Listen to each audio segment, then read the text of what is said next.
What's up guys, welcome back to my YouTube channel, and in today's video we're going to be talking about something extremely important, that is how to build the perfect list of preferences of universities that offer medicine and English so you can maximize your chances to get into a medical school. So if you enjoyed this content, smash that like button and let's get going.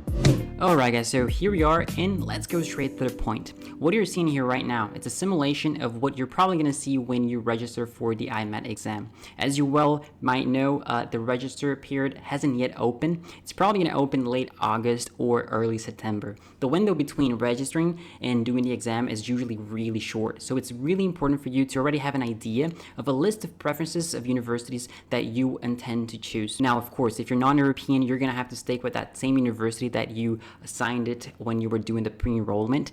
But as a European student, you're allowed to stack 10 different universities in order of preferences. And that's what we're going to be doing now. I'm going to be sharing with you guys my list of preferences if I was to do the exam this year. And I'm also going to be sharing some strategy that you can use to build your own list. So just to introduce you to this little simulation, at the left column here, you're going to have all the available choices. Remembering that you have 17 options of medical schools now. Before you build your list, the first thing you need to know is how the system works. So basically, there will be an algorithm that will read all your options from choice 1 to choice 10 and will try to follow your score into one of these options. So let's say, for example, that your first option will be Bologna.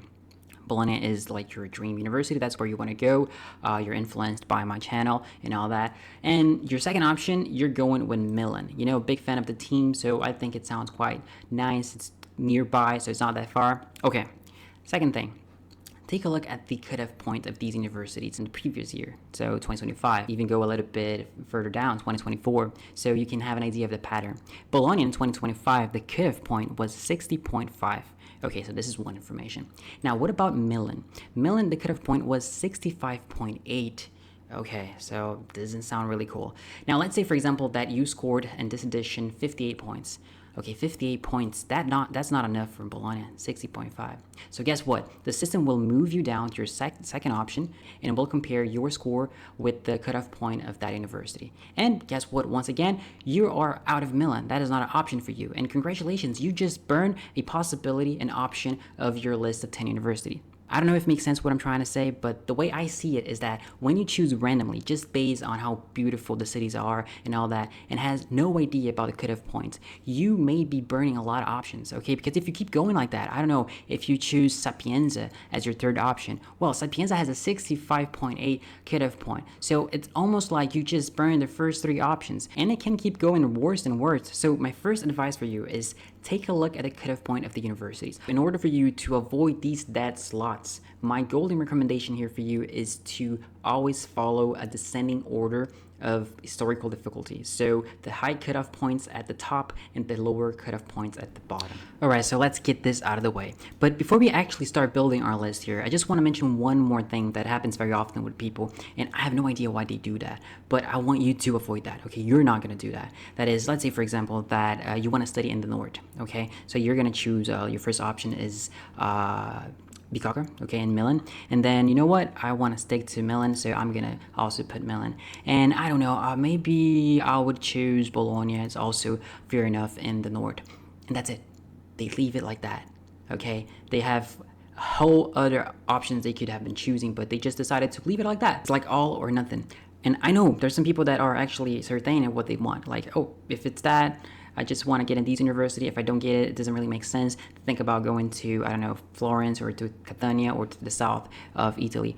But, you know, like, you still can put other 7 options, you know, and then you can decide later. Like, there's no harm in filling out all the options you can choose. So instead of just stopping here, I don't know, go to Parma, maybe Padua or Pavia. They're all also good options at the north, you know, like, go all the way down and you can decide it later. You know, you can always remove your interest and don't confirm it, and that's okay. I guess what I'm trying to say here is that use all the space you can get. Now, there's something that I wanted to mention actually, and I didn't understand till now, okay? Last year, historically, you can only choose 10 options, but last year you were able to choose more options. Some people were able even to choose all of the university, just like I'm doing right now, and that's it. So at a time in my head, while I was doing actually the registration, I saw the possibility, but I thought, you know what, the system is just going to stop at 10, and maybe, I don't know, I'm just gonna be screwed if I choose more options. But the system actually carry on with all those other options, you know, and I didn't check until today if that actually really worked, you know, but you could clearly see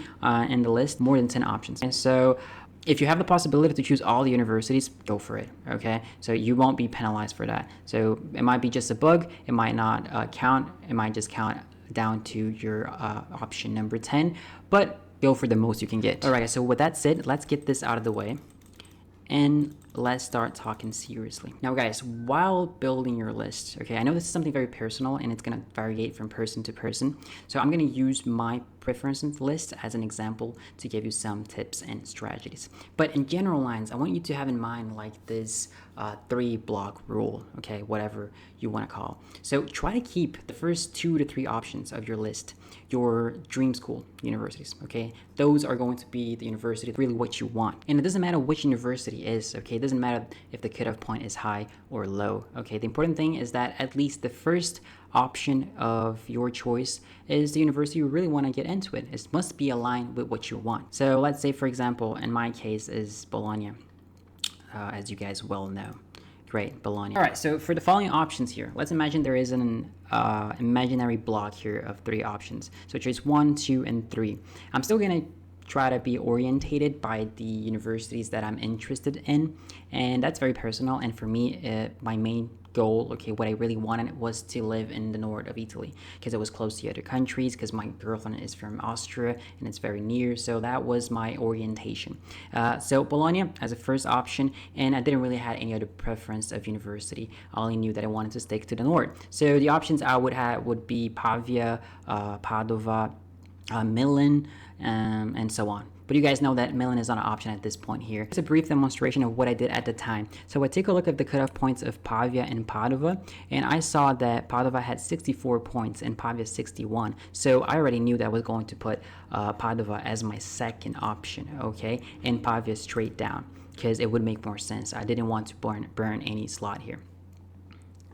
But the thing is, things are different now, okay? If you take a look at the cutoff point of 2025, it's quite the opposite. You can see that Pavia actually has a higher cutoff point when we compare it to Padova. So things like this can happen, and like, should you base yourself in 2025 cutoff point or should you base in 2024 cutoff point? What I have to say is that you should base yourself at the average, okay, cutoff points of the last 3 or 4 editions of the IMAT. But you can never know for sure, okay? So you're basically betting here. Bologna, for example, had a 5 points drop from 24 to 25. Nobody expected that. But what I would do is to base myself in 2025. Okay, that's a bet. That is something that you have to decide for yourself. What I would do here is quite the opposite. I would base myself on the 2025 cutoff points, and I would put Pavia as my second choice and Padova as my third choice. As you can see here, Pavia with 60.1 and Padova with 58.6. So that's pretty reasonable. And you're going to keep doing that. There's no mystery, okay? The only thing that I'm going to tell you is that imagine there's 3 sections here. This is your main section, the university that you really want to get into it. And there's a middle section. That is pretty much going to follow the same thing you're doing here. It's going to be a university that you're inclined to go, that you can imagine yourself living there, and that has cutoff points that are more reasonable and aligned with what you're used to see on your mock test, for example. So that's basically what I'm going to do for the next 3 to 4 university options. I might accelerate this video so I can take a look at the cutoff points.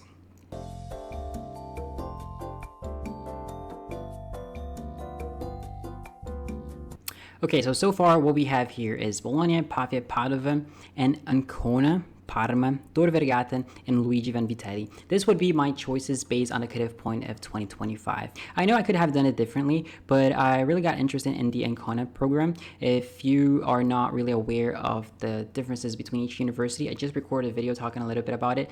I'm going to leave it here at the description if you want to take a look. But Ancona has a double degree where you can graduate as a doctor and also as an engineer, so that's really cool. So I decided to put it here as my fourth option, and also because it has access to the beach, so it's kind of at the center north of Italy. Now for the last 3 options here, what I would say is for you to make your choices and moves very carefully, okay? Because you really don't want to screw things out here. And if you're like me, if you want to get into a medical school, it doesn't matter where it is, you want to make sure that your last 3 options are the university that has the lowest cutoff point. Now, usually the university that has the lowest cutoff point is always the University of Bari, Messina, and Cagliari, okay, and Catania. But last year, there was no seats for Europeans. But anyway, when you think about the last options, you might have to think about these 3 universities. And I would say that almost every single year, Cagliari is the university that has the lowest cutoff point. So you want to make sure that this is your last option, okay? That if you're actually willing to move to the Sardine Islands. Other than that, how you're going to place the other 2 universities, it's going to really depend on you. Like Messina, for example, usually have a low cutoff point. Bari also usually have a low cutoff point, but this can change. Maybe this edition, Bari will have a lower cutoff point than Messina, you know? So for these last, let's say, 4 to 3 options, I would tell you, like, be free to decide the university that you would feel a little bit more comfortable to study, because usually the cutoff point are quite similar. But if it doesn't really matter for you to study in Bari or Messina, I would just put Bari as my next option, and then Messina, and then I would finish with Cagliari. So that's what I'm going to do right now. Okay, so there you go. These are my 10 options of universities in order of preference. Now, of course, this can change based on your preferences, and you don't have to follow strictly the cutoff point of each one of the universities, because things can change, as I mentioned, and I keep repeating. But if where you live doesn't really matter, as long as you're studying medicine, I would advise you to go after the cutoff point, even knowing that it might change, because the possibility of the pattern to repeat itself is very high. Now, why did I not include Florence? This is a personal reason. I mentioned in the previous video, this is a new university. There's no cutoff point, there's no history. So I believe that this is basically a blind shot. So we have no idea where this is gonna fall in. So if you want to study in Florence, make sure to put it as a first option. Now, last thing before I go, if perhaps the system allows you to add more options to your list due to a bug or to any kind of issue in the system, do it, okay? You will not be penalized by that. So even if it makes no sense, you know, like the cutoff points are higher or whatever, like for example, you will have access to the options of dentist school, for example, or even vet. That's also going to be available for you. And even if you don't think about studying those courses right now, maybe in the future might be something you consider, you know? So I would put one of these 2 options depending on the cutoff points.